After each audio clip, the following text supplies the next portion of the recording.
Good evening. Welcome to the Napoleon Memoirs, where we obsess about Napoleon and try to find out the truth about what was going on.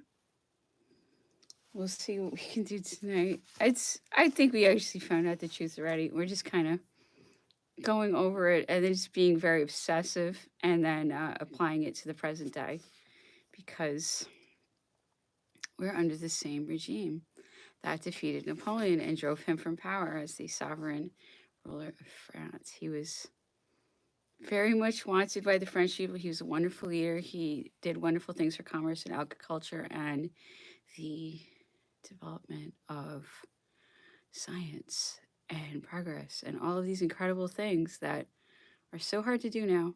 Like truthfully look into science and find ways to help each other. Napoleon worked day and night to bring advantages to his people and to move all kinds of things forward. So they could get around dealing with English gold, which is, people need to understand the incredible influence that this has on us because they're working against us. And if real opposition arises, then they shut it down. We just heard a beautiful song from an amazing artist about it's called Shut Him Down. So anyone who rises up and starts to talk, they slither in like snakes and then they try to shut that person down. And we're supposed to have opposition in England and the United States. These countries are all supposed to have opposition in them. Okay, so it's very important for us to stand up for our rights to have the things that we were promised. We were told our whole lives that these things were available to us. And it turns out that they weren't. But you know what? We have power. We can make things work for us if we get together and if we have a good faith about ourselves and we look out for each other. Why can't we do that? All right, wouldn't that be great? No reason to be predatory or exploitative. We could help each other have such happier lives. We could have so much more culture, so much more fun. We could actually like each other better. We would like each other so much better if we didn't have these guns pointed at our heads all the time. Wouldn't that be amazing? Can you imagine how much fun we would have? I think we actually like each other a lot more than we think we do. But that's just my opinion. Anyway, I'm going to get started. Okay, so one was talking about how the water works were renovated significantly while Napoleon was at St. Helena and how that benefited the island. Yeah, whatever. That's what he thought he felt like talking about. So here we go. In the whole of the habitable part of the soil of St. Helena, only know 5 agreeable sites. Plantation House, a country house appropriated to the governor. Rosemary Hall, the residence of Colonel Smith of the artillery. Mr. Darton's cottage at Sandy Bay, Mr. Balcomb's house at the Briars, and finally Miss Mason's cottage situated on the opposite side of the ravine which formed our northern boundary at Longwood. They are mentioned in a work on St. Helena by a person in the employment of the government. Plantation House, quotes, is an extremely elegant habitation, agreeably situated and surrounded by large gardens and well cultivated grounds. They are tilled in the same manner as in England and are kept with the greatest care. The gardens are adorned with different sorts of magnificent trees and shrubs brought from Europe, Asia, Africa, and America.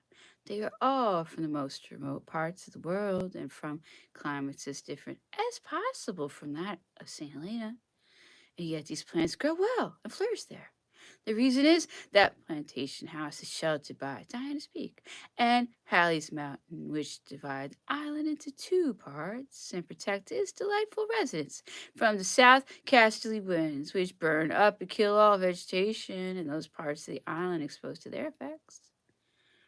An author, the Dean of Colonial Council, says, page 2055, Governor Dunbar was indefatigable in his efforts to study the resources and fertility of the island.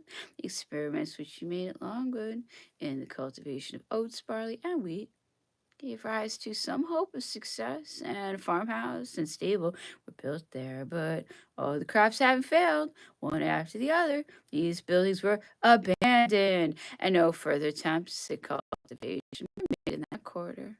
It was seen that the wanted success was to be attributed to the climate of this part of the island, which is exposed to all the hurtful influence of the southeasterly wind, and not, as some persons have asserted, to the innumerable quantity of rats found at Longwood, which it was found impossible to entirely to destroy. Okay, this is something that we hear about the whole time Napoleon is at Longwood. He's saying, look, this no one can ever live here. This place can't support life. We tried to grow gardens. He tried. It couldn't support life. And they put him somewhere in the island where no one could ever live. Natural causes, right?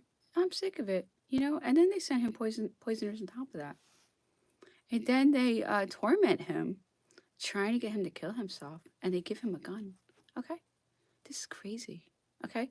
And then in the freaking libel propaganda in England, they're like, oh, he's no Roman. Like he's a jerk because he wouldn't kill himself. Like, it's wonderful. Like, the Romans killed themselves, and he's like, no good because he's not a Roman. He won't kill himself. So it shows you that they were so, bent on psychological torture. Now, keep that in mind. Psychological torture. There's all kinds of torture. And the people that run things are very big into psychological torture. Okay? And you can really see it in how they tried to drive Napoleon to kill himself. And Napoleon was highly suicidal. That's one of the first things I noticed about him. I was like, wow, this guy's suicidal. He was a deeply suicidal person. But again, some people like that. And it made him very courageous. And he was an adventurer, and he didn't care if he died. So it actually, because he was suicidal, he really lived, So anyway, everything's got its ups and downs. So he had poison that he knew would work. They gave him a gun. He's like, I'm not gonna kill myself. Just out of spite, he wouldn't kill himself. Even though he always planned to kill himself if he fell into the enemy's hands. That was his plan. And he always had poison on him. All of the people who were close to him knew that he always had poison on him. So it says a lot that he stuck it out for 6 years and let them hurt him to a degree that's insane. What they did, the pain that he went through is extraordinary, and the fortitude that he showed by not giving them the satisfaction of killing himself. I just love that about him. I just love that. He's just give him the satisfaction. He could have killed himself so easily. They wanted to tell her, oh, Napoleon killed himself, because he did. I do think he tried to kill himself in 1814 at Fontainebleau. He was suicidal. He just was. But we're learning everything about him. He was weird and wonderful. He was who he was. So we want to find out exactly who he was. And like I said, he just gets more interesting to me. Anyway, so let's call this in Italian. We're going through this detail of the room, the sad room. It's like nothing but like relics of his son, and then this huge portrait of Marie Louise holding their son. And Napoleon treasured this watch from Frederick the Great. This thing for Frederick the Great, this Prussian king in general. He just loved him. He's like a fan of kings in general. Like those are like his superheroes. So he was so proud to have this watch from Frederick the Great. So that was on his mantle. It really meant something to him. So much I could say. I gotta cut it off here. I could ramble forever about this stuff. Let's say, here we go. We're going to do this cousin Italian minutiae of his room.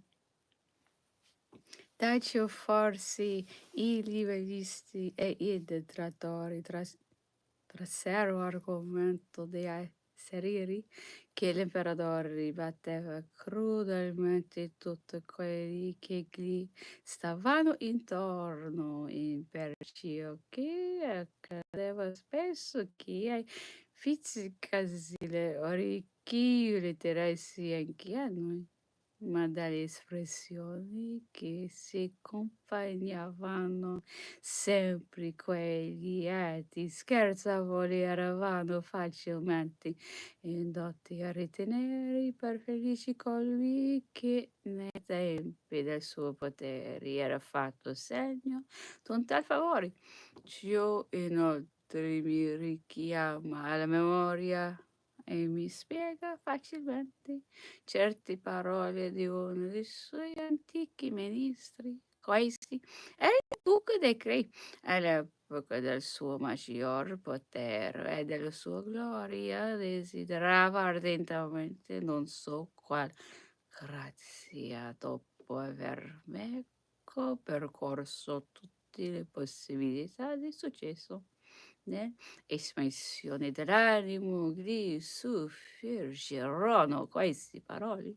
Alla fine l'avrò la prima volta che sarò battuto.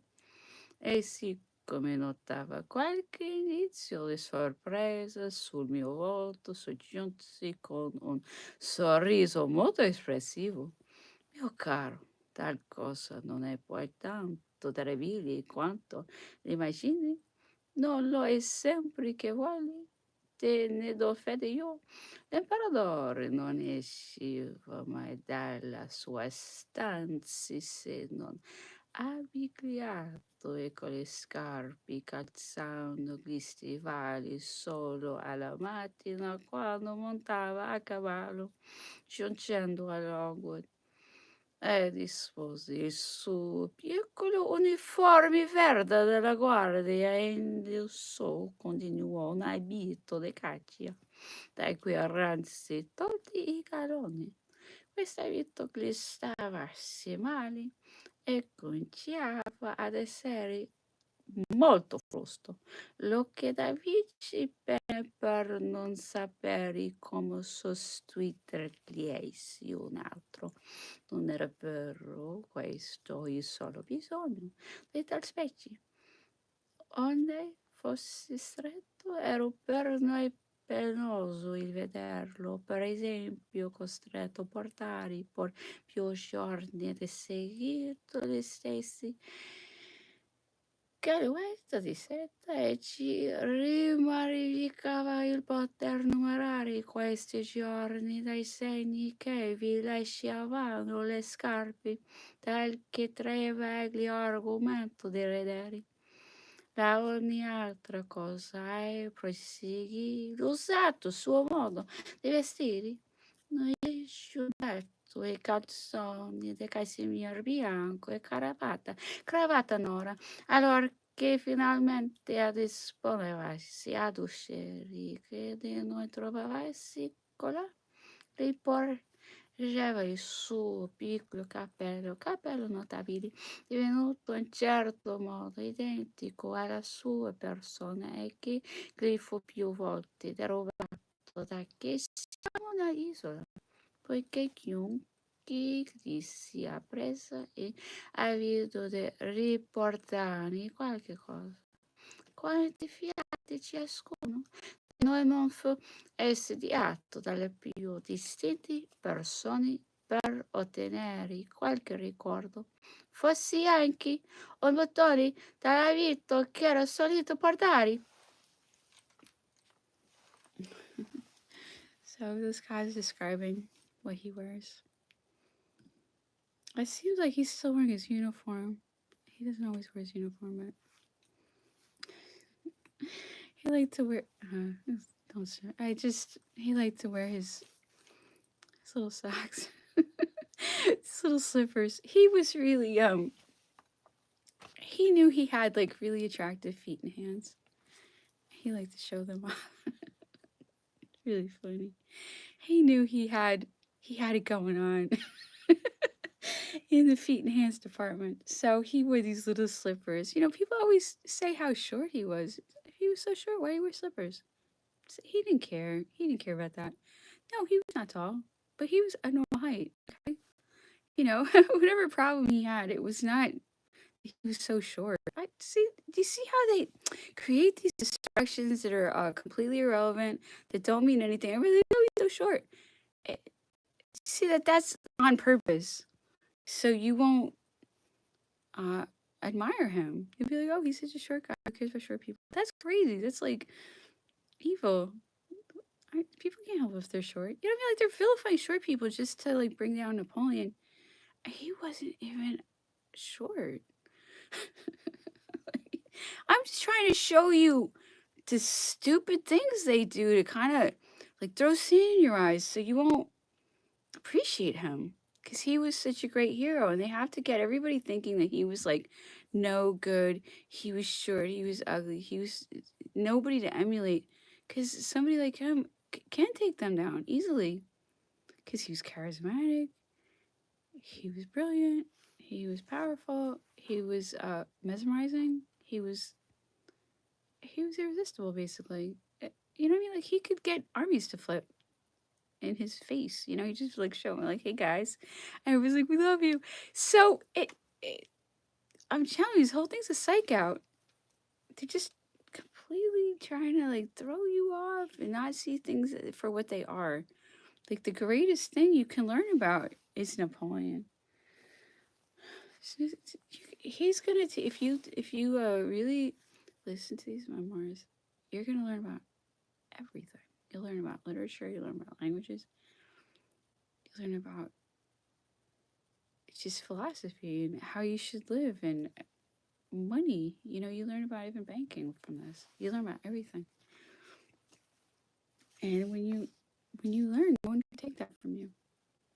Okay, so that is, you know, I do this to teach myself, so I'll know things because I benefit from getting smarter. So I want everyone to feel very, you know, empowered.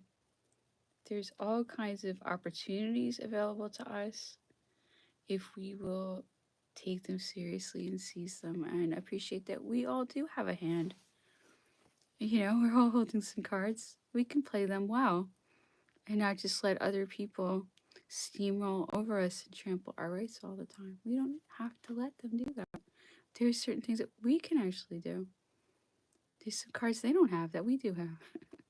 It's so important for us. I mean, I'm so patronizing. I'm sorry about that, but let's explore these things. You know, forgive the patronizing part. Just take the part that's true. Anyway, so we're gonna poor Lavallette's breaking out of jail, dressed as a woman. His poor little 13-year-old daughter's there with her father dressed as a woman, and he's actually shorter than his wife, so he's covering his face with a handkerchief, acting like he's crying. This is so ridiculous. And he's just trying to break out a dress. And there's a whole like, you know, don't look at the guy on the right. And you know, she's got all these like intricate instructions Emily's giving him. This is so incredible. This is so incredible that he did actually break out of jail. Anyway, so let's continue. Lavalette breaking out of jail. On a dit que ma fille et moi, nous poussions des cris, nous osions la fin supérieure. Enfin, j'arrivais au bout de la pièce. Joël se tient à la geôlier, assis dans un grand fauteuil, dans un espace assez étroit, peu froid. Ses deux mains placées sur les clefs de porte, l'une gris de fer et l'autre qui est externe, qu'on appelle le premier cliché. Ce Juliet me regardait et n'ouvrait pas. J'ai passé ma main droite entre les barreaux pour l'avertir. Il tourna enfin ses deux clefs et nous sortîmes. Une fois d'ailleurs, ma fille, ne se trompe pas et me prit le bras droit. Il a doucement charmenté pour arriver sous le cul, mais au bas de cet escalier, placé les corps de garde des gendarmes, une vingtaine de soldats, officiers en tête, s'étaient placés à 3 pas de moi pour voir passer Madame la Valette. Enfin, j'attendis l'automobile, la dernière marche, et j'entrai dans la chaise qui mais point de facteur, point de domestique, ma fille et la vie. Et tiendez-vous aux côtés de la chaise de sentinelle, à 6 pas, immobile, et tournez vers moi à mon étonnement. C'est là un commencement d'agitation violente. Mes regards étaient fixés sur les fusils de la sentinelle comme ceux des serpents sur sa proie. Je sentais puis ainsi dire, ces fusils dont mais mains fermée au premier mouvement, au premier bruit, je me lançais sur cette arme. Je me sentais la force des hommes et très certainement, j'aurais tué tout ce qui aurait voulu me saisir. Cette situation terrible dura environ 2 minutes, mais elle avait pour moi la longueur d'une nuit. Enfin, je tentais la voix de Bonneville qui me dit tout bas, un départeur m'a manqué, mais j'en ai trouvé un autre. Et alors, je me sentis se lever. La chaise traversa la grande rue et tourna à droite en sortant. Nous allâmes ici jusque sur les quais de Favre, en face la petite rue des Halles. Alors la chaise s'arrêta, la porte s'ouvrit et mon ami, pendu, mais pressentant les bras, me dit tout haut: vous savez, madame, que vous avez une visite à faire au président. Je sortis donc et il me montra du droit un cabriolet qui était à quelque part dans cette petite rue obscure. Je me lancé dans cette voiture. Elle est cochée, me dit: donnez mon fouet. Je le cherchais enfin. Il était tombé. Qu'importe, dit mon compagnon, un mouvement de reine fit partie, le cheval au contrôle. En passant, j'ai vu Joséphine sur le quai, les mains jointes, et qui priait Dieu de toute son âme. So, Pavla makes it outside, and there's a guard watching him. He's saying, just watching that gun the whole time, the gun of the sentinel, and all he's thinking is, if anything happens, he's gonna grab that gun, he's gonna shoot him. So he says it was just a minute that this happened, but it felt like a whole night. And then I don't get this vehicle. It's like almost like a chair that people carry. I don't get it. I don't get how that works at all. But that's some kind of vehicle that people carry. I don't get it. So he gets in it. And then like all of Emily's plants are there, and they're like, "We're gonna take you. We're gonna get you. We're gonna bust you out of here." It's incredible. This is an incredible story. He's always like that. He's so nervous. It was incredible. Anyway, I want to tell everybody about Lavilla. I want everybody to know about Lavilla. He was such a good man. And Emily, poor Emily. I want people to know these stories. They're incredible. Everybody should know about the Lavillettes. It's such a like core Napoleon story, and we should all know about Napoleon and all these incredible people. It wasn't just Napoleon that was amazing. He had all these heroic people around him, and that's what I'm always trying to celebrate. It was like an age of heroes, but it's because he was a hero and he was bringing out this heroism in other people. We don't have heroes because no one's leading it or facilitating it, and it's being stamped out constantly. Shut him down, right? Shut him down. Shut him down. No, don't let them shut us down. Don't allow it. Shut them down. See what I mean? Shut them down. This is crazy. We're too docile. I mean, talk about goes without saying. Goes without saying. Why be so docile? Why? It's your life. You live here. You might as well have some kind of interesting life while you're here. I cannot advocate heroism enough. It's exciting. It's fun. It You grow. You become a better person. Heroism has all the benefits. It's dangerous, but is life safe right now? It's not safe in the least. So are those of us who are embracing heroism, are we less safe? I think we're more safe actually. Why? Because we're a little tougher. We're not like just waiting to die. They know we're gonna give them a fight. So maybe they don't come to us first. Maybe they come to the terrified people first. It's not like you're safer not being a hero. This is my whole. I'm giving you my logic. This is my logic. Like, just be a hero. It's life's not safe, so why not?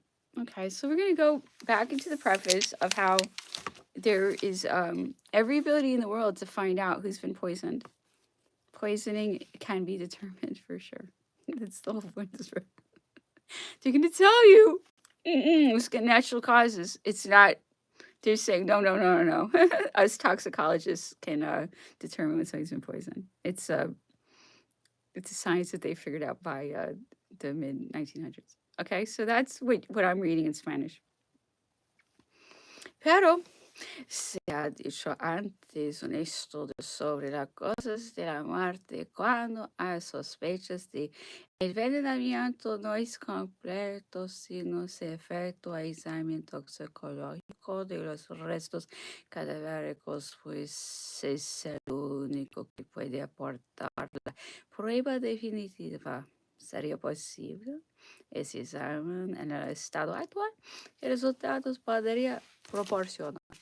Materialmente, el análisis de una sustancia es posible en tanto que esta existe, lo que es el caso, puesto que el cuerpo de Napoleón se conservó relativamente bien dentro de sus 4 ataúdes, según se observó gracias a la exhumación hecha con motivo del regreso de las cenizas, que la cuestión de su contaminación por el medio ambiente no se plantea.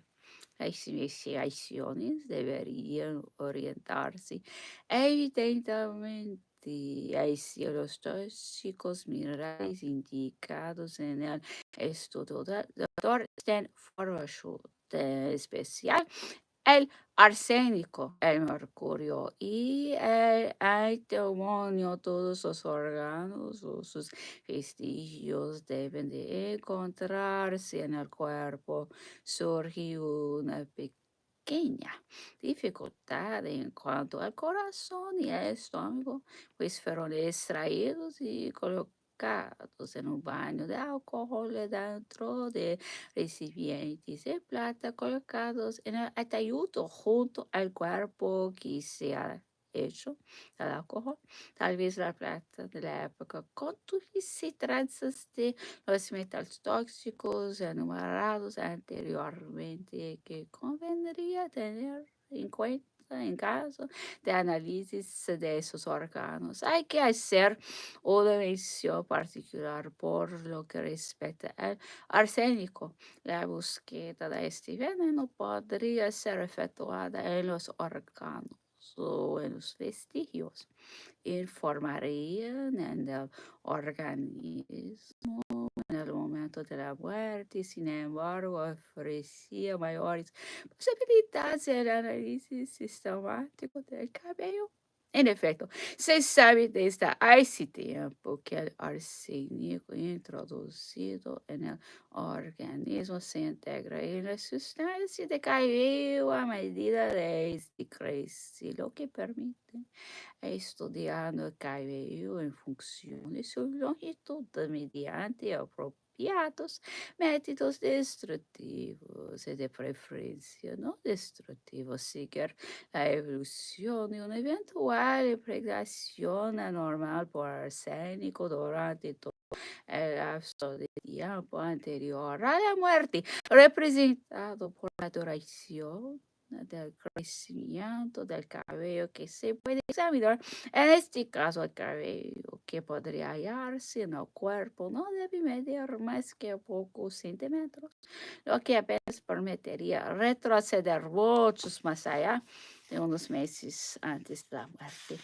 Existe una posibilidad suplementaria representada por el análisis de los numerosos mechones que fueron obtenidos del emperador en diversas épocas de su vida y distribución miembros de su familia o asociados. El análisis de esos mechones debidamente identificados al que alude el doctor Stanford sería capaz de poner en evidencia la realidad de una irrigación arsénica anormal del organismo de Napoleón en el curso de su prodigiosa carrera.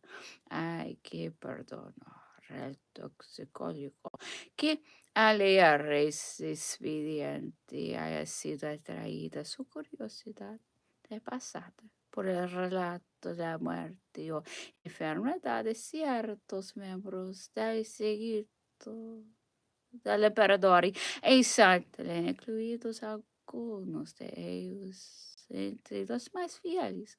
Hay que citar en especial a Cipriani, que murió preso de horribles dolores. A Novaraz, que cayó gravemente enfermo, lo mismo que Gorgo.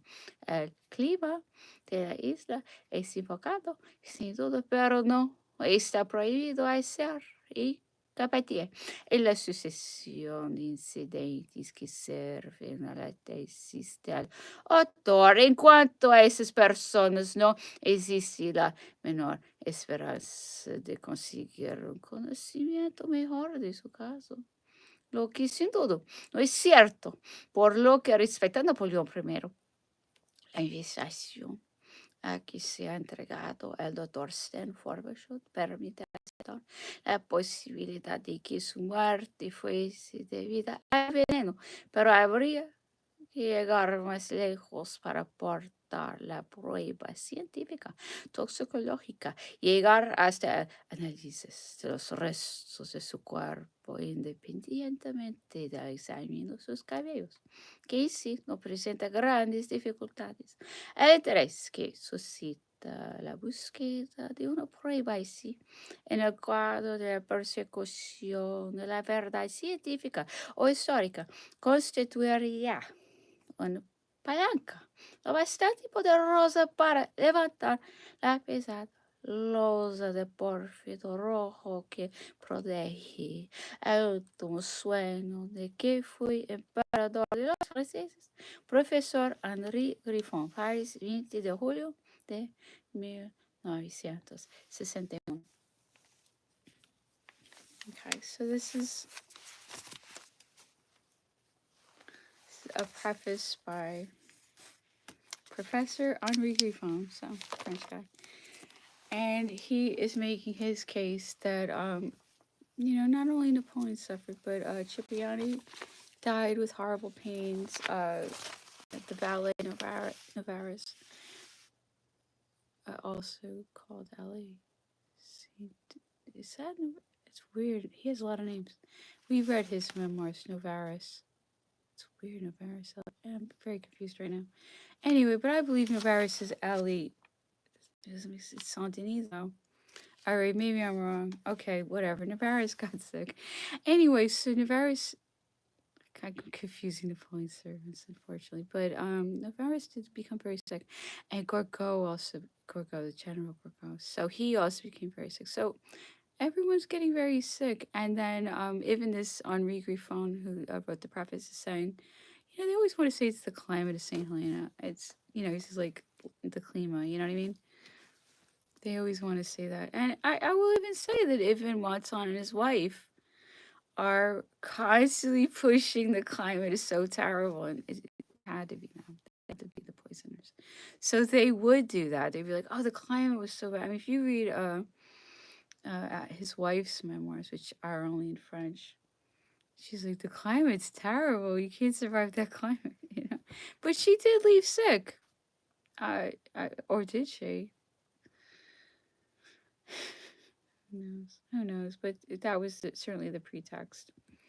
She left because she was sick. It's suspicious. These are very suspicious people. They're always after money. The Montants. They're always after Napoleon, doing things for them. And they're both so seductive with him. And really, it's like Montant kind of hands Albion over to Napoleon because Napoleon can't be alone. Okay, so this is a horrible thing about Napoleon. He can't be alone. He cannot bear to be without a woman. So Montant got a huge amount of power over Napoleon by I don't know. Napoleon was like that, but this is how he was. He had to be with a woman at all times, and it's a real weakness of his. But that's how he was. He, you can think about why he was like that, but he most certainly was like that. So it was a very weird situation with him and the Montants. I don't see any argument that he wasn't having an affair with Montant's wife. And then she left, and it was just the two of them. Really weird situation. Okay, so let's get back into German. What's going on in German? It's hard for me to know. Okay, well, we'll see if we can figure it out now. Okay. Mittwoch, dann 17. Der Kaiser ließ mich und 2 € für der Markte seine Toilette und für das Spazieren.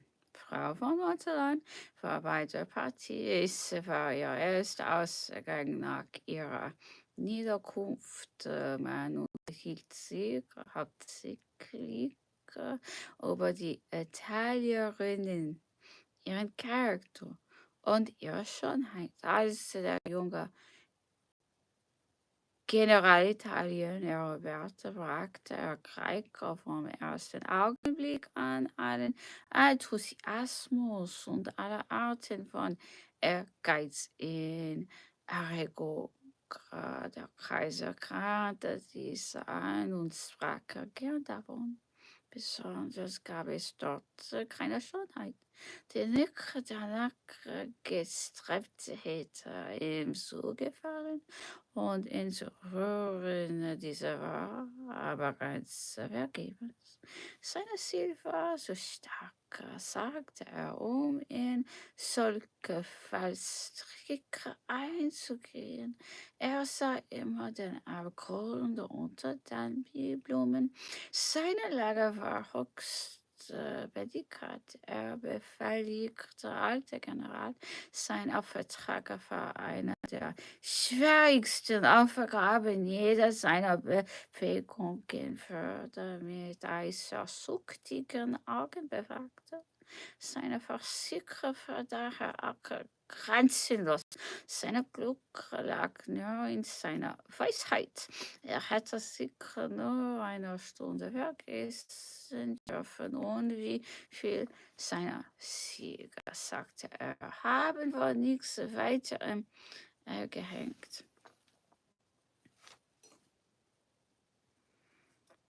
All right. Well, anyway, thank you so much for listening. I really appreciate it. I wish I could tell you more about German.